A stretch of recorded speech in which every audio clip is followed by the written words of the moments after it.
Très chers membres de la communauté congolaise de partout dans le monde, bonjour. Nous sommes aujourd'hui lundi 21 février 2022. Aujourd'hui, nous nous sommes dit que nous devions être sur notre plateau dans le cadre de Faisons parler la communauté ou Faisons parler les talents de la communauté. Nous serons avec une dame, une grande dame, que nous avons eu aujourd'hui la chance, si pas le privilège, de nous asseoir à ses côtés. Qui est cette dame que vous connaissez peut-être déjà, que vous allez peut-être vous rappeler, que vous allez peut-être dire « Waouh, on ne savait pas que c'était elle ». Nous allons lui dire bonsoir, parce qu'il est actuellement 16h56. Nous nous excusons, nous avions dit que nous devions normalement être avec vous à 16h juste, mais nous avions eu des petits contretemps et il fallait arranger la technique. Mais nous sommes avec vous. Nous disons déjà bonsoir, maman. Maman. Bonsoir, monsieur John. Merci, maman. Comme je venais de le dire, en temps normal, nous ne serions même pas à côté de vous. C'est vraiment pour nous un privilège. Nous vous disons merci au nom de cette grande communauté congolaise et au nom de tous ceux qui nous suivent en ligne. Nous vous disons vraiment merci d'avoir accepté de nous ouvrir votre porte. Merci à vous aussi. Maman, je crois que ceux qui vous voient se rappelleront de vous et les autres, la jeunesse d'aujourd'hui, ne se rappelle peut-être pas de vous. Est-ce que vous pouvez dire à ceux qui nous suivent qui vous êtes? On me nomme Françoise Vita. Et vous dites qu'il y a des gens qui me reconnaîtront sûrement, comme ceux qui ne me connaissent pas, peut-être la génération qui est en train de monter aujourd'hui. Françoise Vita est mon nom. Je suis journaliste de formation et j'exerce également le journalisme. J'ai terminé mes études en 1990 en tant que licenciée en journalisme. Et j'ai terminé le graduat en 90 et puis la licence en 92. Et j'ai commencé à exercer à la radio-télévision nationale, à RTNC à l'époque, l'OZRT, en tant que d'abord en 90 télésucré, pendant que j'ai continué mes études. Et par la suite, j'ai été versée dans le corps du journal télévisé et également à la radio. Et je suis restée à la RTNC jusqu'en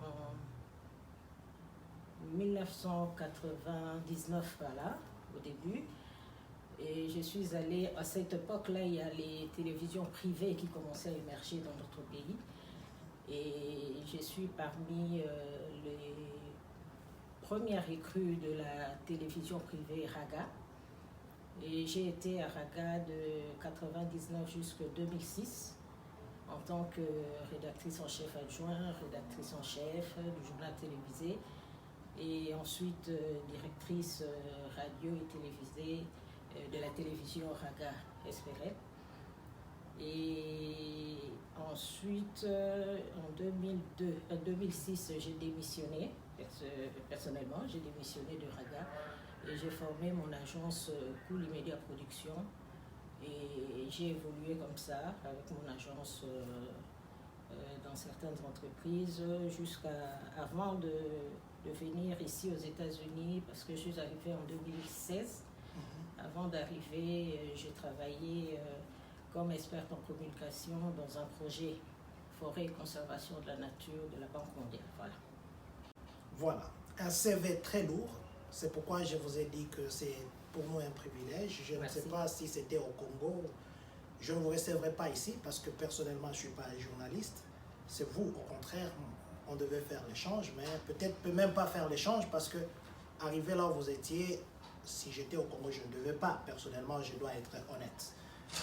De la RTNC à Raga, passant par la démission et puis experte en communication, dites-nous un peu, qu'est-ce qui vous a motivé de laisser tout le domaine? Il y avait beaucoup de domaines. Qu'est-ce qui vous a motivé de choisir uniquement le journalisme? Au départ, ce n'était pas un choix personnel pour moi. Parce que mon père était médecin docteur, médecin. Et j'admirais tellement le travail que faisait mon papa quand je grandissais. Et c'est pour cela d'ailleurs que j'ai suivi aux humanités, j'ai fait le scientifique biochimie. Ok. Parce que je me disais que je devais devenir médecin. Et quand j'ai terminé, j'ai pu décrocher mon diplôme d'État en biochimie. Je suis allée au campus université de Kinshasa et j'ai fait 2 ans de médecine là-bas. Ah oui. Mais en deuxième, j'ai été à journée totale. Et je m'étais dit, reprendre tous les examens et tout, ça m'a vraiment découragée. Et je ne voulais plus continuer. Et mon père, j'étais une élève d'abord et puis étudiante très brillante quand même, sans fausse modestie, j'étais vraiment très brillante. Et mon père n'a pas compris comment j'ai été à journée totale. Et il me dira, je ne suis pas du tout content de toi, je vois que tu as négligé quelque part et je verrai ce que tu vas faire maintenant. Et moi, je n'ai pas voulu continuer et c'est comme ça que il y a un cousin à ma maman qui venait de terminer à l'ISTI à l'époque, qui est facile qu'aujourd'hui, et qui dirait à ma maman, mais il y a un test qui se déroule à l'IFASIC, parce qu'il y avait un test écrit oral avant de pouvoir suivre le cours à l'IFASIC, et il me dira, mais dans 2-3 jours, il y aura un test. Pourquoi Françoise n'irait pas essayer là-bas, et si ça marche, bon. Et c'est comme ça qu'il m'a amené. C'est maman qui m'a donné l'argent pour payer le test, et mon père ne savait même pas. Et je suis allée, j'ai passé mon test d'abord écrit, ça a marché, et ensuite j'ai passé l'oral, ça a marché, et c'est comme ça que j'ai commencé à l'ISTI à l'époque. Voilà, vous avez commencé à l'ISTI à l'époque. Nous savons que le journalisme ou d'autres métiers de l'époque ne payaient pas tellement, ou se pouvaient payer, mais il y avait des chaînes très limitées. À l'époque, je me rappelle, nous tous, quand on grandissait, il n'y avait que la RTNC. Il fallait avec la télévision tourner comme ça, il y avait un bouton à tourner. Est-ce que vous rendiez compte qu'en prenant les risques de journalisme, c'était une porte fermée au marché d'emploi? Parce qu'en fait, l'emploi, c'était qu'à la RTNC. Pas qu'à la RTNC. Parce qu'il n'y avait pas que le journalisme télévisé. Il y avait la radio, il y avait la presse écrite aussi. Okay. Et il y avait plusieurs journaux à l'époque aussi. Et je crois que la meilleure école d'ailleurs, c'est la presse écrite pour un journaliste. Mais il faut dire qu'à l'époque, je parle de mon expérience à moi, l'emploi ne me disait, je ne pensais même pas à ça, à dire il faut une rémunération conséquente, il faut ceci. Personnellement, je ne pensais pas à ça, parce que peut-être ça va vous faire rire, mais déjà à mon âge, à cette époque-là, j'étais encore... c'est mon père encore qui s'occupait de moi. Okay. Et mon père, c'était pas quelqu'un qui manquait de quoi s'occuper de ses enfants. Donc on était là, on était bien chez mes parents. Donc pour moi, c'était juste apprendre un métier et puis l'exercer, quoi. J'étais encore sous le toit paternel, donc ça ne me disait absolument rien. Et d'ailleurs, c'est mon père qui allait encore me déposer même au boulot, venir me récupérer, ou c'était le chauffeur ou quoi, donc ça ne me disait rien du tout. Et même le premier, je me rappelle que mon premier salaire, à l'époque aussi, quand moi j'ai commencé à travailler, il n'y avait que, à la télévision, je dis bien, pas dans la presse écrite, il n'y avait que la radio-télévision nationale comme presse audiovisuelle. Donc, il n'y avait pas les autres chaînes privées à l'époque. Donc, il n'y avait que l'OZRT. Et je me rappelle, mon premier salaire, je ne sais même plus, c'était l'équivalent de $15 ou de combien, et j'avais remis ça à papa. Et papa me dit, oh, mais c'est quoi ça, François? Si je veux me remettre, mais garde ton salaire. Je dis, non, papa, on dit toujours que... Le premier salaire, on doit aux parents. Et c'était comme ça, bon. En tout cas, à l'époque, ça ne me prenait pas la tête, hein, de dire, voilà, il me faut d'abord de l'argent ou quoi. On était là pour travailler et, je dis, l'OZRT à l'époque, c'est vraiment une école de formation pour les journalistes. C'était vraiment une école de formation. École de formation pour les journalistes, c'est vrai, vous êtes passé par l'école. Personnellement, ce que je fais, je le fais simplement parce qu'il fallait que la communauté, on puisse communiquer. Tout ce que je fais, c'est traduire ce qui est en anglais. Je viens, je les traduis en français et j'informe nos compatriotes. Comme on n'a pas le temps de te mettre devant la télé, le travail que nous faisons, on n'a pas le temps de lire les journaux. Et aujourd'hui, il y a confusion de termes. Personnellement, j'ai des confusions de termes. Le journalisme, on appelle quelqu'un est journaliste, quelqu'un est animateur et puis quelqu'un est chroniqueur. Est-ce que ce sont des termes qui se résument en un seul ou bien ce sont des termes séparés? À quelques différences près, ce sont des termes séparés. Ok. Mais un journaliste, un animateur, un chroniqueur, tous ils font le même travail.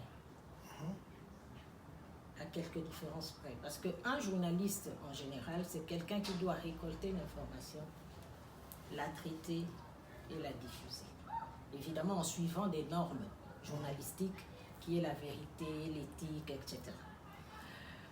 Un chroniqueur, également, c'est le même travail.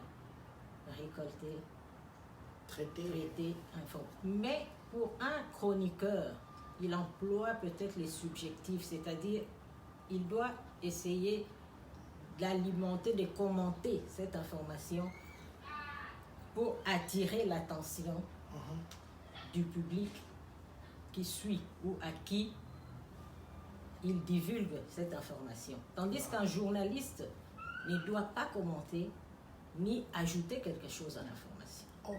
C'est ce qui est différent du chroniqueur. Un animateur de même, peut-être qu'on peut l'assimiler aussi au chroniqueur, il doit animer et mettre certaines choses qui rendent un peu plus gai, animer l'information, mais ils doivent toujours, que ce soit le journaliste, le chroniqueur, l'animateur, suivre les normes journalistiques qui est la déontologie journalistique. La déontologie journalistique, je ne voudrais pas entrer dans cet aspect parce que vous risquez de commencer à donner le cours gratuit aux gens. Mais du moins, je voudrais juste savoir, vous avez été journaliste à l'OZRT, vous avez été journaliste à Raga, c'est vrai, ça fait longtemps, et même OZRT, ça fait longtemps parce qu'on est passé par la RTNC, ainsi de suite. Quelle est la différence que vous voyez entre le journalisme de l'époque et le journalisme actuel? À l'époque, vous devez savoir que quand le journalisme a débuté, je ne sais plus dire en quelle année, parce que je crois que la première gazette du journalisme avait commencé, je crois, en France, aux environs de 1600 et quelque chose comme ça, donc dans le XVIIe siècle et tout. Mais le journalisme, après la période des guerres, le journalisme était plus un journalisme événementiel. On reportait juste les événements qui se passaient. Mais aujourd'hui, le journalisme devient un journalisme pas événementiel, mais un autre journalisme parce que avec l'arrivée des chaînes de télévision, l'arrivée de plusieurs genres des supports de communication, le journalisme devient plus commercial. Avec l'arrivée de l'évolution de la technologie, c'est-à-dire l'Internet, le journalisme doit suivre la vitesse d'aujourd'hui. Et donc le journalisme devient circonstanciel. Ce n'est plus un journalisme événementiel. Donc il faut suivre ce qui se passe aujourd'hui. Et il faut monnayer aujourd'hui l'information. Parce qu'avec toutes les chaînes qui arrivent, avec tout ce qu'il y a comme support journalistique, personne ne veut rester en arrière. Donc il faut suivre cette vitesse-là. Et je ne dirais pas que le journalisme aujourd'hui, comme vous avez mis dans votre tronqué. Non, le journalisme n'est pas tronqué, mais le journalisme suit l'évolution de la technologie aujourd'hui. Le journalisme suit l'évolution de la technologie aujourd'hui. Je me rappelle que vous avez dit, vous avez utilisé les termes 99. Nous, les Belges, nous disons 99, je crois.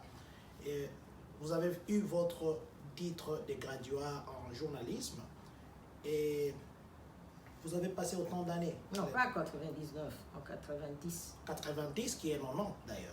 90. Voilà. Donc, vous avez passé autant d'années après la médecine, vous êtes parti faire le journalisme, vous avez passé les temps à l'école, vous deviez bloquer, vous deviez étudier, vous deviez faire ceci. Mais aujourd'hui, nous voyons les gens se plonger dans ces métiers sans qu'ils ne passent par ça. Vous pensez que ça devient un risque aux gens qui passent leur temps à étudier 3 ans, 4 ans pour devenir journaliste, pour quelque chose que quelqu'un peut s'improviser comme ça? C'est pourquoi je dis qu'il faut suivre le rythme d'aujourd'hui. Il faut suivre l'évolution aujourd'hui. À l'époque, quand nous avons étudié, il fallait absolument aller suivre une formation dans une institution qui formait les journalistes. C'était comme ça que vous pouviez avoir un métier et puis ensuite travailler dans un organe de presse. Mais aujourd'hui, ce n'est plus le cas avec l'évolution de l'Internet et de la technologie. Ce n'est plus le cas. Toute personne qui se sent capable de récolter une information et de la divulguer ou de la diffuser peut devenir journaliste. Il suffit tout simplement de bien faire son travail et de suivre, comme je vous ai dit, cette déontologie-là journalistique. C'est-à-dire ne pas s'écarter de la vérité, de l'information que vous diffusez aux autres. Ne vous écartez pas de la vérité. Donnez l'information telle qu'elle est et en suivant évidemment la vitesse d'aujourd'hui. C'est pour ça que quelque part on essaie de dire que les gens ne respectent plus tellement ce métier, parce qu'à l'époque je vous ai dit que l'information devait être traitée. Les déchets entre guillemets d'une information qu'on allait récolter ne devaient pas être montrés au public. Mais aujourd'hui, avec la vitesse qu'exige la diffusion, eh bien, les gens, ils filment une information et puis directement diffusent l'information. Et pourtant, il y a des scènes, il y a des choses qu'on ne doit pas montrer à l'état brut aux gens à qui vous diffusez cette information. Oui, il y a des choses qu'on ne doit pas montrer à l'état brut. Vous dites que tout le monde aujourd'hui peut devenir journaliste, ainsi de suite. Est-ce que vous ne voyez pas que ça devient un danger? Un danger dans quel sens? Aujourd'hui, pour être avocat, il faut avoir un numéro de barreau. Il faut être associé, allié à un barreau X, barreau Y. Pour être un médecin, il faut avoir un numéro qui vous lie, un numéro de médecin, un numéro d'ordre. Mais le journalisme aussi, est-ce qu'il y a une structure qui vous régit, qui dit que non, ces gens-là viennent s'infiltrer dans notre métier, il faudrait qu'à un certain moment, qu'on puisse régulariser, qu'on sache qui est qui pour ne pas mettre les désordres dans notre métier? Là, je vous donnerai, ou je vous parlerai de mon expérience en tant que Congolaise, parce que j'ai exercé dans mon pays. En République démocratique du Congo, il y a un organe d'autorégulation des professionnels des médias dénommé Union nationale de la presse du Congo, en sigle UNPC. Et cet organe régit quand même la profession et octroie la carte de presse aux journalistes. Mais ces journalistes doivent être affiliés à cet organe. Mais je dis encore une fois que ce n'est pas impératif en tant que journaliste avoir cette carte de presse. Ce n'est pas du tout impératif. On le donne, ou on donne cette carte, on la donne à ceux qui ont été recensés par cet organisme pour qu'on puisse quand même voir qui sont journalistes et qui ne sont pas dans notre pays. Mais ce n'est pas l'essentiel qu'il faut faire. Parce qu'un journaliste, en fait, qui est appelé journaliste? C'est lui qui fait ce métier-là et gagne sa vie à partir de ce métier. Okay. C'est celui-là qui est appelé journaliste. Mhm. Quand vous faites ce métier, et vous le faites soit dans un organe de presse, soit en tant que freelance, c'est-à-dire indépendant, en tant que pigiste, parce qu'un pigiste est un journaliste aussi, et vous gagnez votre vie à partir de votre métier, vous êtes journaliste. Vous n'êtes pas obligé d'avoir une carte de presse, mais vous devez faire ce travail en suivant la déontologie journalistique.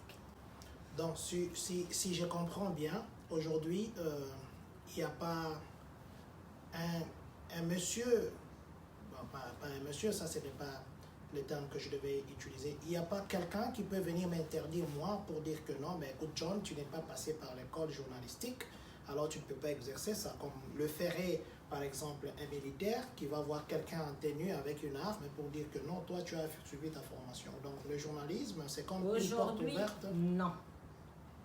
Aujourd'hui, à l'heure actuelle, personne ne peut interdire à quelqu'un d'exercer le métier de journaliste. À l'heure actuelle, non. Vous êtes là, John, au début, vous m'avez dit que vous n'êtes pas journaliste. Vous êtes journaliste parce que vous faites déjà ce travail. Vous faites déjà ce travail. Mais seulement, je ne peux pas encore vous appeler journaliste parce que vous ne gagnez pas votre vie à partir de ce travail. Donc, vous essayez de le faire, mais vous n'êtes pas encore journaliste. Mais maman Françoise, moi, j'étais journaliste ou je suis journaliste. Peut-être qu'ici, aux États-Unis, je n'exerce pas ou je ne gagne pas. C'est une question qui viendra juste après. Mais au Congo, je gagnais quelque chose à partir de mon travail. J'ai suivi des études.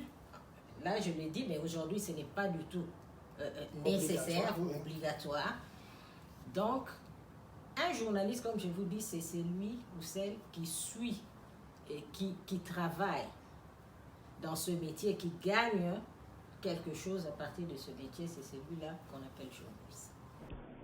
Seulement, je reviens encore dans mon pays, la République démocratique du Congo, où il existe un conseil supérieur de l'audiovisuel et de la communication, en sigle CESAC.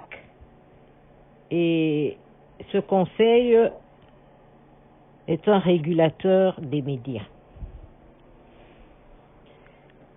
Il peut interdire d'exercer un journaliste ou un organe de presse pour une durée déterminée lorsqu'il constate un dérapage.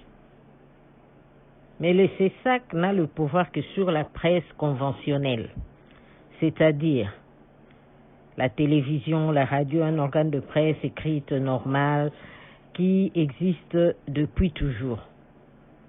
Pour ce qui est de la presse en ligne, donc de l'Internet, le CESAC n'a aucun pouvoir et ne peut rien faire jusque-là.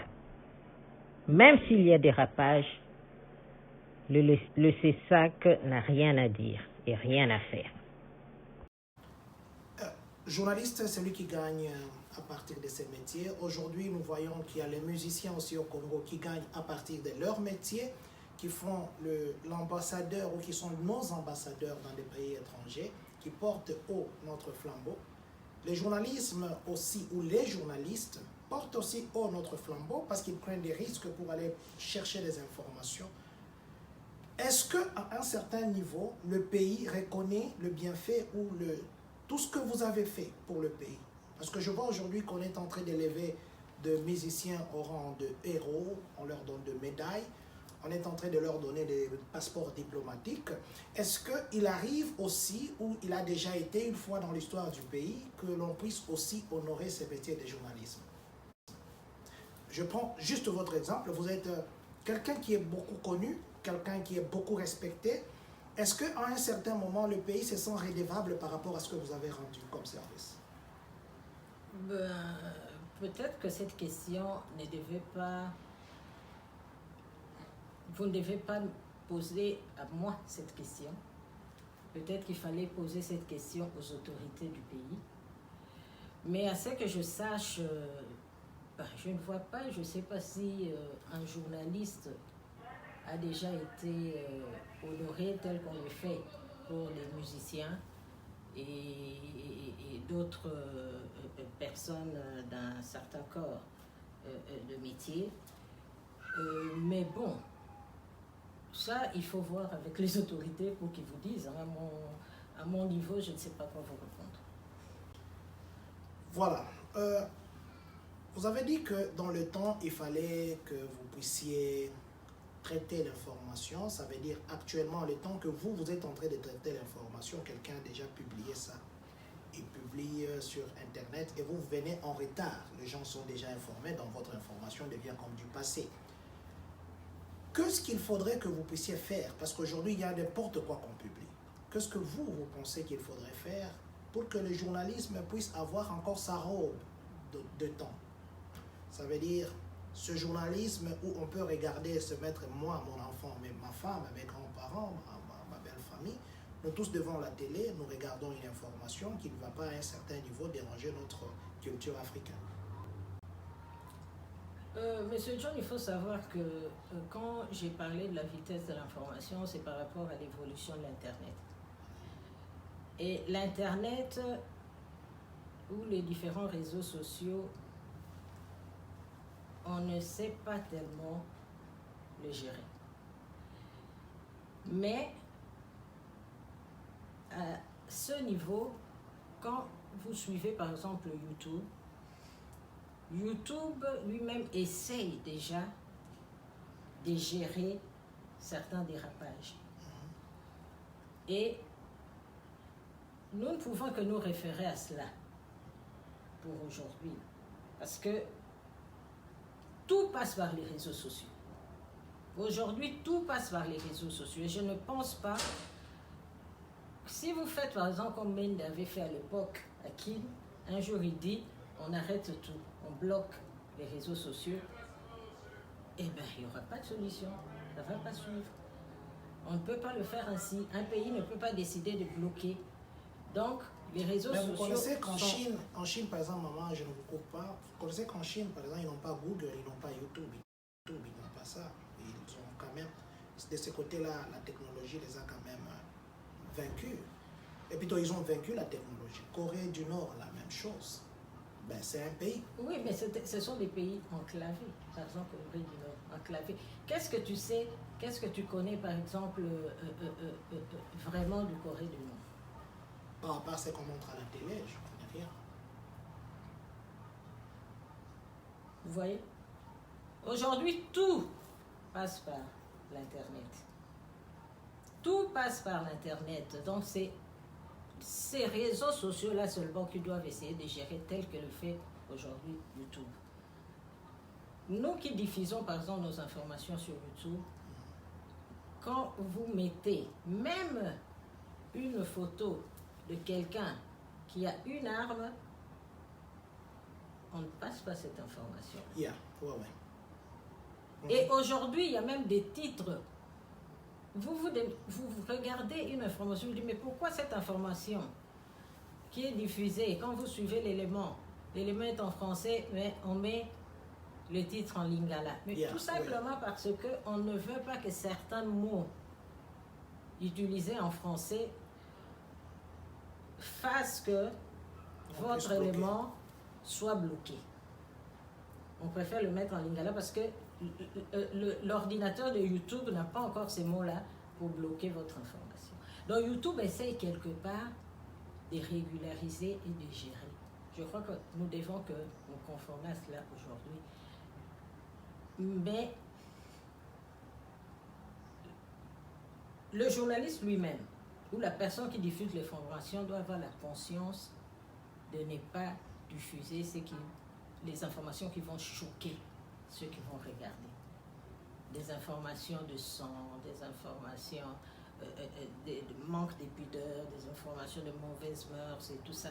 On doit essayer de gérer un peu. C'est pourquoi j'ai dit chaque fois que vous voulez diffuser une information, il faut quand même ceux qui aujourd'hui, comme on le dit là, deviennent des journalistes dans le tas, donc ils n'ont pas suivi un cursus, essayez quand même, pendant que vous devenez journaliste, de suivre quand même une petite formation pour savoir quand on devient journaliste, qu'est-ce qu'il faut faire pour que vous puissiez faire ce travail correctement.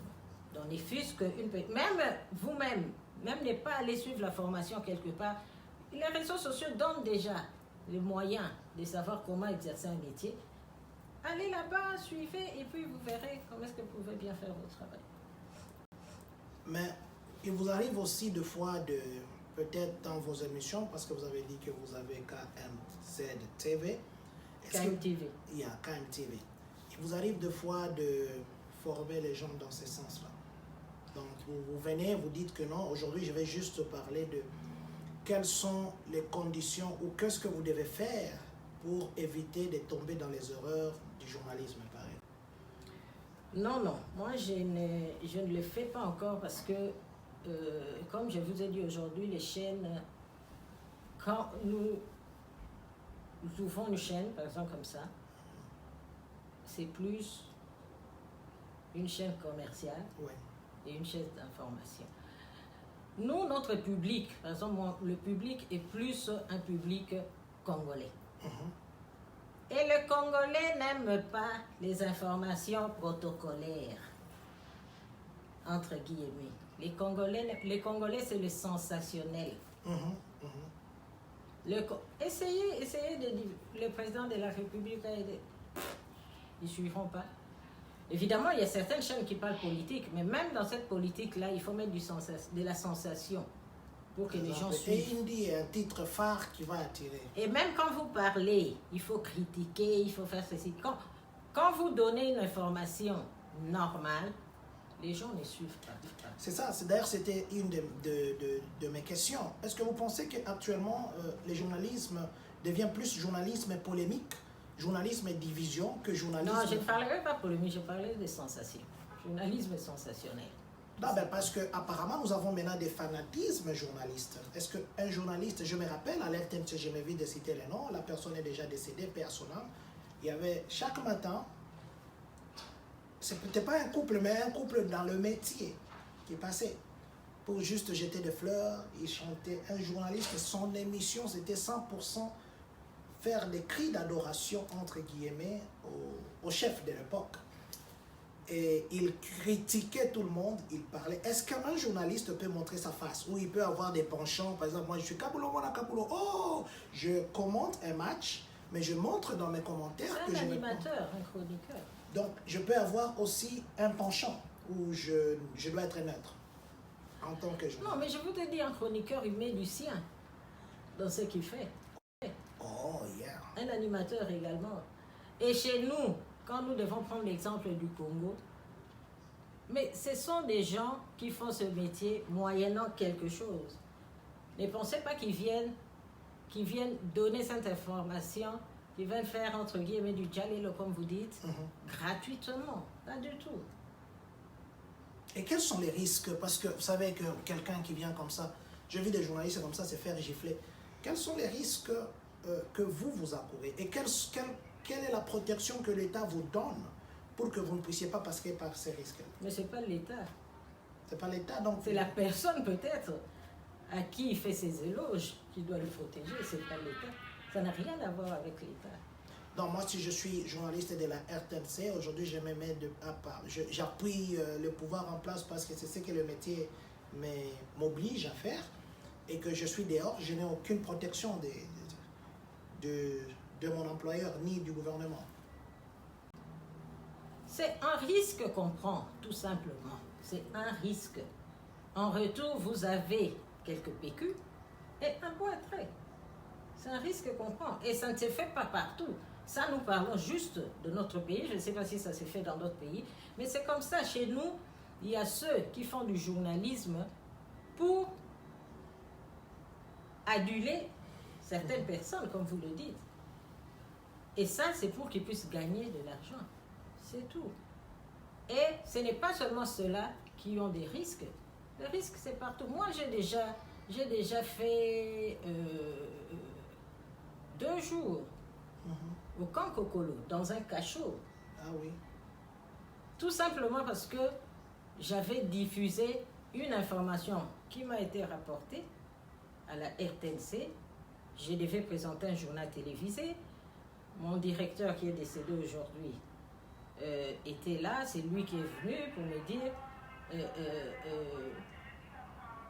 Françoise, voilà, il y a telle information qu'il faut insérer dans ce que tu vas diffuser aujourd'hui parce qu'il y a ça. Et on diffuse l'information. Le lendemain, on arrive à la rédaction, on trouve qu'on était déjà attendu. Il y avait mon directeur, le monteur, moi qui avais présenté l'information, notre DG de la RTNC à l'époque, le DG adjoint, tous on a été embarqués. Et moi, j'ai fait 2 jours. Après avoir comparu, entre guillemets, on me dit, ok, toi, tu n'as pas vraiment quelque chose à voir parce que tu es présentatrice, on t'a donné l'information et c'est tout, tu peux rentrer chez toi. Mais il y en a qui ont fait 2 mois là-bas. Wow. Donc, il y a des risques dans ce métier, normal. On n'y peut rien. Ça, je parle de chez nous, on n'y peut rien. Parce que la liberté comme de la presse, comme on l'a dit, elle n'est pas tellement opérationnelle chez nous. Donc, c'est comme ça. Aujourd'hui, maman, les gens passent par le journalisme, entre guillemets, parce que vous avez dit que tout le monde est journaliste, passent par ça pour régler les comptes. Les gens utilisent les réseaux sociaux pour s'insulter, pour parler de la vie privée ou de l'intimité des autres. Qu'est-ce que vous, en tant que chevronné, si je dois dire comme ça, vous pouvez donner comme conseil à ces genres de pratiques ou à ceux qui utilisent ces réseaux sociaux qui étaient l'outil réservé aux journalistes? Aujourd'hui, c'est vrai que la technologie a permis à ce que même dans son lit, on puisse être journaliste sous son drap. Qu'est-ce que vous pouvez donner comme conseil? C'est un peu difficile d'arrêter ces pratiques aujourd'hui. Parce que comme je vous dis, toutes les personnes, il faut voir aujourd'hui, même quand j'ai dit que c'est tout le monde qui peut devenir journaliste, mais il faut voir, je parle de notre pays, il faut voir tous ceux qui aujourd'hui sont dans les réseaux sociaux, YouTube plus particulièrement, avec des chaînes de télévision. YouTube, ils sont là pour chercher des vues. Yeah. Et ces vues vont leur rétrocéder un peu d'argent. Et comme je vous dis, les vues, pour que les gens vous suivent aujourd'hui au Congo, il faut injurier. Plein de sextapes aujourd'hui. Oui. Il faut critiquer. Et donc des choses qui amènent à ce que les gens regardent, même s'ils sont contre ces pratiques, mais ils vont regarder, ça vous donne des vues et ça vous donne de l'argent. Quand vous me demandez de conseiller, on peut conseiller et on va leur dire c'est pas bien de ne pas le faire et tout, mais tant que cela passe quand même à travers les réseaux sociaux, on n'y peut rien. Il y a une fille qui s'est dit blogueuse. Je ne citerai pas le nom parce que je ne vais pas entrer dans ce jeu-là. Oui, ça c'est vrai. Dernièrement, la fille dit, cette fille aujourd'hui, si elle est connue, c'est parce qu'elle a injurié un de nos musiciens qui a le vent en poupe aujourd'hui. Cette fille a fait plus de 5 mois en train d'injurier, en train d'entrer dans les secrets de la vie privée de ce musicien, et les gens regardaient, commentaient, elle faisait des directs. Les gens appelaient, commentaient, et elle a fait plein de vues comme ça. Aujourd'hui, elle est connue. À cause des insultes. Voilà. Et elle a changé, parce qu'elle nous montre même, voilà, j'ai changé des maisons, elle va acheter des meubles, elle nous montre à la télé. Elle a changé de vie grâce à ce qu'elle a fait à ces messieurs. Et ces messieurs, après plusieurs mois, l'a fait arrêter. À cause de ça. Elle a passé plusieurs jours à Makala, au centre de rééducation. En sortant, elle change de registre. Elle commence à aduler ces messieurs. Elle s'excuse, elle adule, elle dit « Oh, il y a aussi Maël Issoussou. Problème nangaï, il y en a passé, il y en a passé. » Après, elle dit « Voilà, désormais, moi, j'arrête d'injurier tous ceux qui injurient les gens et tout ça. Nous devons arrêter, c'est fini. » Et elle n'a fait que 2 ou 3 jours. elle n'avait plus de vues. Wow. Quand elle postait quelque chose, c'était 2000, 3000 vues, 1000 vues, par rapport aux centaines de vues quand elle insultait. qu'elle avait, 100 000 et quelque chose. Elle est revenue à ce qu'elle faisait avant, non pas sur ces musiciens-là, mais avec d'autres personnes. Donc pour vous dire les conseils, je ne pense pas qu'aujourd'hui les gens suivront des conseils qu'on va leur donner.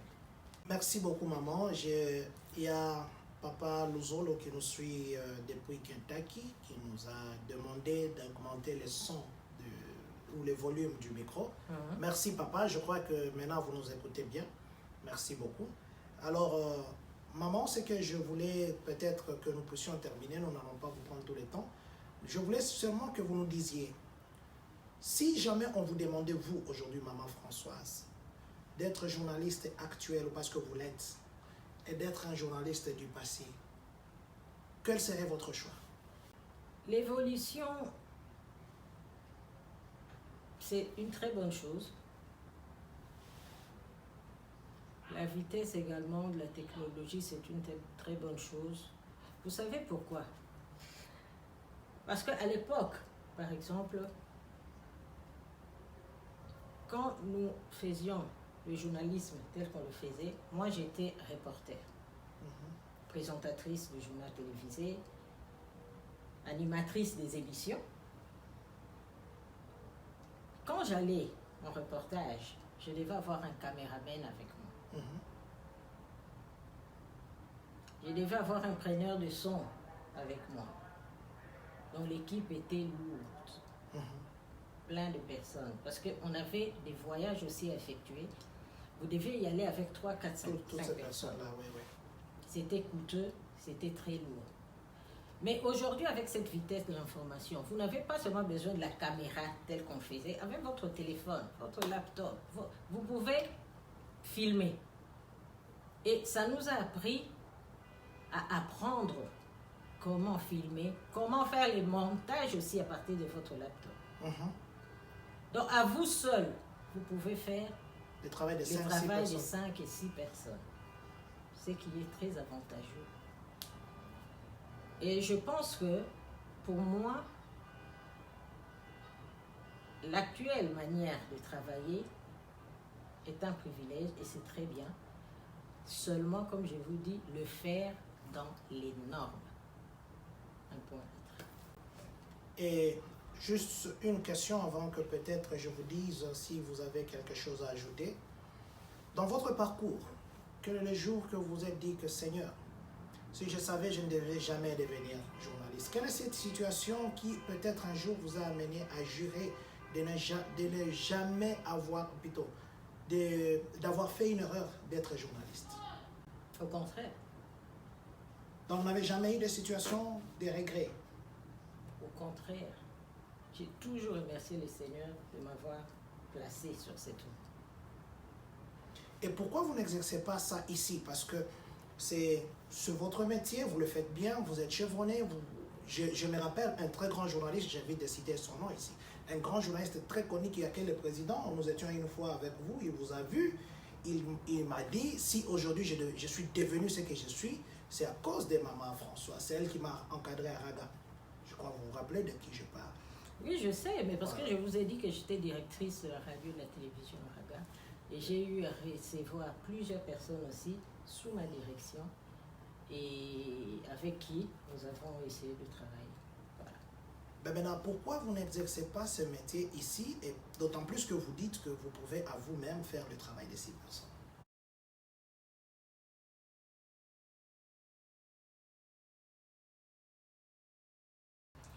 Parce que je suis arrivée dans ce pays pour raison de maladie, entre guillemets. Donc, en arrivant, directement, je suis passée par une opération, quand même une grande opération, qui m'a pris plusieurs mois pour la réhabilitation. Et ensuite, en restant dans ce pays, il fallait quand même s'adapter, de voir comment est-ce qu'on devait mener les choses. Et juste, je crois, 1 année, 2 ans après, je connais un grave accident. Yeah, ça, je me rappelle. Les 2 jambes cassées, un bras cassé, donc je suis restée 6 mois sans marcher. Et ensuite, je devais réapprendre à marcher. Et tout. Donc, j'ai eu quand même beaucoup de problèmes qui ne m'ont pas permis d'exercer comme tel mon métier. Mais maintenant, je crois que Dieu aidant, nous allons essayer de faire ce que nous pourrons faire. Ça, c'est bien ça, parce que je me disais, même que je pensais, nous n'avons pas une presse francophone ici sur place. Il y a des journaux ici, il y a des chaînes de télévision. Personnellement, j'avais fait un pas et puis bon, j'attendais qu'ils reviennent vers moi. L'objectif, c'était avoir une presse responsable francophone qui pourrait commencer à les mêmes informations qu'eux diffusent en anglais. Et cette presse-là, normale, parler en lingala, parler en français, toucher notre population directe. Parce que, en fait, la plupart de problèmes que nous avons, c'est parce que nous n'avons pas d'information de la source. C'est ça. Mais je pense que Dieu aidant, comme vous le dites, si jamais ce projet s'est présenté à votre porte, ou si jamais on avait besoin de vous quelque part, j'espère que vous n'avez pas à dire non. Pas à dire non. Non, pas du tout. On est vrai. Voilà. Donc, j'espère que ça sera peut-être réalisable dans le délai que Dieu va donner. Dans le délai On peut que dire Amen. Ah, okay. Maman, nous vous disons merci une fois de plus au nom de cette grande famille qui est en ligne, celle qui sera en ligne. Nous vous disons merci pour votre temps, nous vous disons merci d'avoir accepté de nous recevoir. Nous vous disons merci pour ce grand cours que vous nous avez donné aujourd'hui. Wow.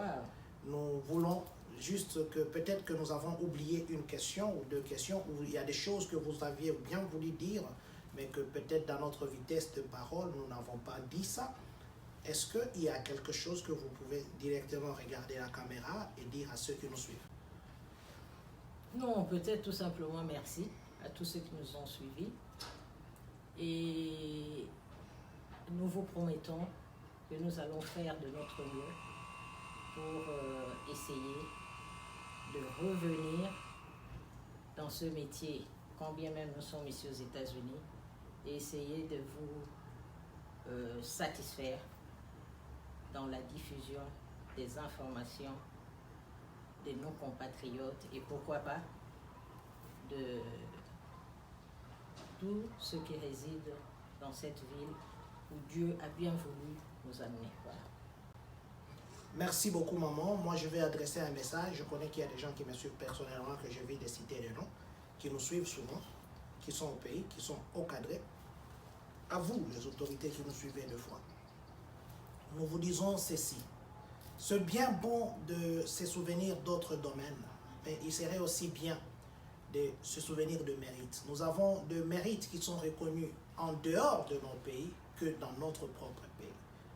Essayons, où chaque ministère, je ne sais pas comment ils peuvent s'organiser, que chaque ministère commence à répertorier le mérite, et ça peut encourager.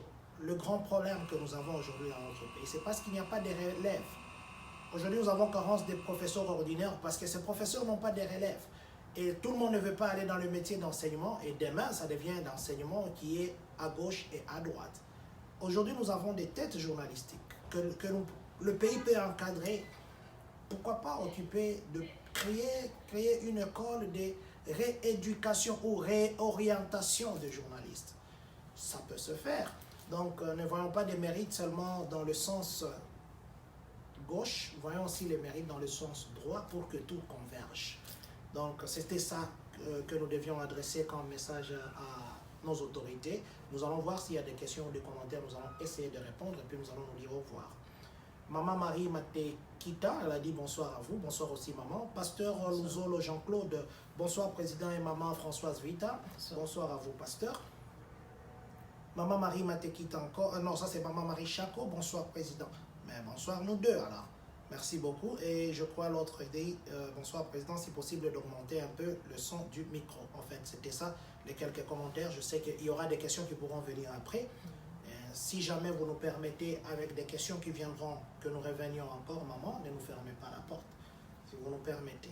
Alors c'est avec ça que nous allons clôturer. Maman Françoise, je sais qu'il y a beaucoup de vita ici.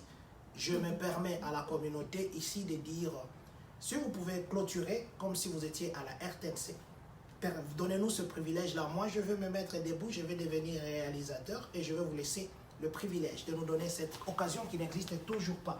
C'est la première fois. Voilà, chers téléspectateurs, nous vous disons merci de nous avoir suivis dans cette émission.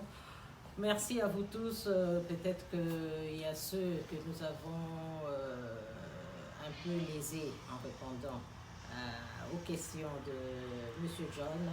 Nous vous disons ou nous vous présentons nos excuses à vous qui avez été lésés et peut-être à ceux qui ont aimé cette émission, merci, et nous allons nous retrouver sûrement prochainement parce que M.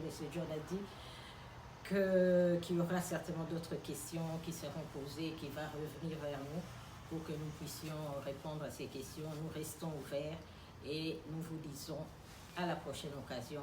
Au revoir. Ah, John, hein?